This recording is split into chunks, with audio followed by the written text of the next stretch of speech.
Welcome to our Arena Meta Report. With the new year, the Arena experienced its first micro-adjustment of Rastakhan's Rumble. The term micro-adjustment refers to the concept of balancing the gameplay experience in Hearthstone's limited format. Overly popular classes will have their power cards show less frequently, while weaker classes will have their power cards show up more. The effect of these changes, needless to say, is significant. Warrior, Rogue, and Hunter have declined in power, while the previous 4th and 5th top classes, Warlock and Mage, have become number 1 and number 2. While the upcoming February balance patch will shift the Arena meta upon its release, there's still some time to do some Arena runs and farm more gold, while the best classes and strategies are known. Now let's talk about the new top performers. Warlock was perfectly primed to become the top class in Arena. Before the adjustment, Warrior could outvalue a Warlock's entire deck with the consistency of drafting Super Collider, Warpath, and Dragon Roar. At the same time, Hunter had consistent mid-game pressure to kill Warlock players early on. With the recent adjustment, Warlocks no longer encounter these value threats as regularly, and so are thriving in this new Arena meta with more tools to last longer and stabilize quicker. For instance, Omega Agent appears more often to develop a wide board and seal the late game. The class has access to a wide range of removal options in lower buckets like Demon Bolt, which is especially effective against removing large taunt minions in the late game. The best hero power in the game gives Warlocks better access to their deck, allowing premium neutral minions to appear more regularly in games. This class is strongest with an early board presence, solving problems later in the game with efficient minions and spells. After our Arena expert Tachii averaged 9 wins with the class, the ideal Warlock decks consist of 1. A good curve, 2. Around 3 sources of AoE, 3. Around 2 sources of large removal, and 4. Some heals and taunts. Cards like Hooked Reaver, Omega Defender, and Poisonous Minions are incredibly strong. It gives the class the flexibility to play them on curve, or in later stages of the game to maintain board presence. The next strongest class is Mage. Some of the subtle but defining traits of Jaina is her curve minions. If you've seen our latest Arena guide, playing minions from turn 3 is incredibly important.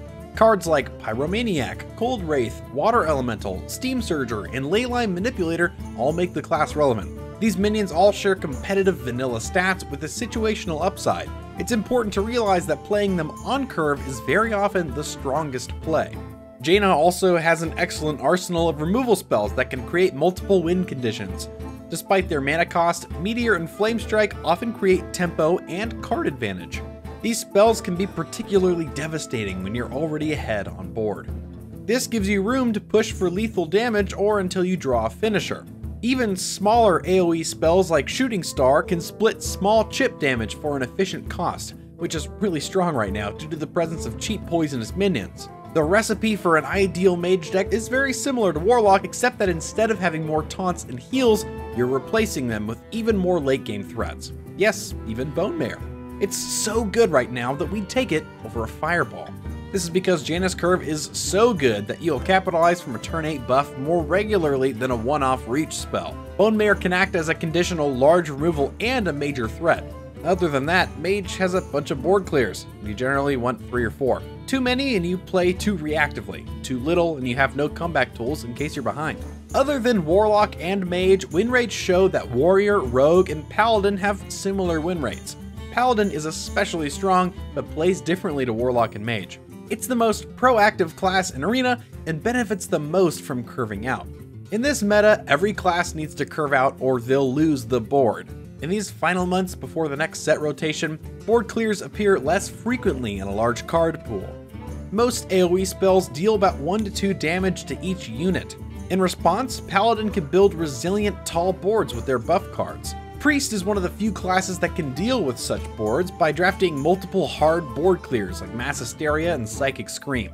When it comes to drafting Paladin, there's a lot of emphasis on the mid-game. Cards like Feraki Battle Axe and any rush minion offer initiative from hand, which make them great tools to maintain board control.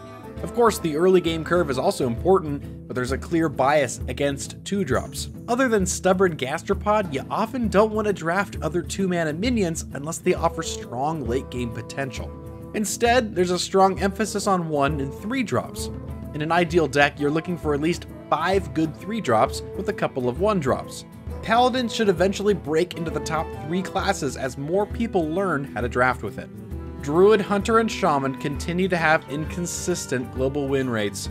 There are specific archetypes you can draft for. Token Druid prioritizes board buffs and wide early boards. Token Shaman prioritizes Bloodlust and also wide early boards. Lastly, Hunter can be drafted with a very aggressive early game curve featuring weapons and several 1, 2, and 3 drops. They rely on a few premium removal spells to get past late game taunts. We haven't mentioned Warrior and Rogue because both classes still play very similarly from before the micro adjustment. They're just slightly worse.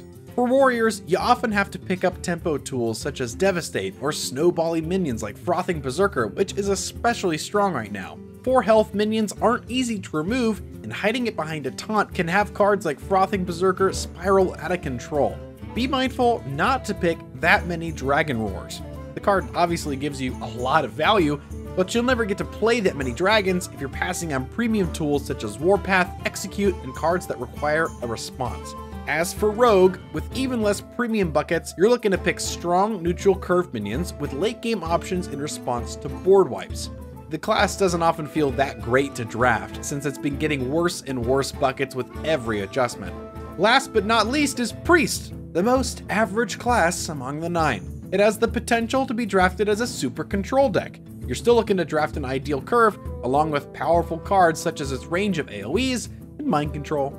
Lastly, we'll finish the report with recent meta trends. After finishing 30 runs with an 8-win average, there are some key themes identified by Tachii which characterize the current arena meta. Number 1, Poison. After the adjustment, small poisonous minions are significantly stronger. Many top classes seek to curve out with each turn, and these little guys can disrupt an opponent's momentum. Even for Rogue, having to use your 3-drop and a dagger charge to kill a Stone Skin Basilisk is a loss of tempo. Number 2, late game bombs that aren't a Violet Worm need to have initiative. Cards like Linecracker should often be actively avoided. The top classes all have various ways to efficiently deal with the minion that doesn't have any immediate impact. This is why if you had to pick a late game minion that isn't a Violet Worm, go for taunts or big rush minions.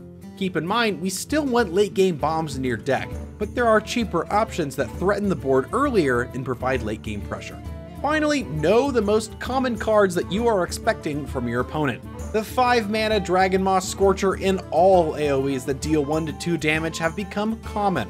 In fact, just about every class has their own 1 to 2 damage AoEs, but Dragon Moss Scorcher is one of the most common cards you'll see in Arena. The other very common card you'll expect to draft and play against is Amani Warbear. It is a neutral beast with taunt and rush that fits in all decks but shines the most in proactive decks. With a trade into a minion with 5 or less health, the Amani Warbear is almost a guaranteed 2-for-1 value. The best way to play around this is to either have a decent taunt with more than 5 health, or to have a poisonous minion that can remove Amani Warbear the following turn. And this about wraps up our Arena meta report. Overall, the micro adjustment has been pretty good. It allowed other classes to shine and balanced win rates more closely to each other. Every class can be good if you have a plan in mind, but Warlock and Mage are clearly on top. However, it definitely feels less oppressive than Warrior and Hunter on top.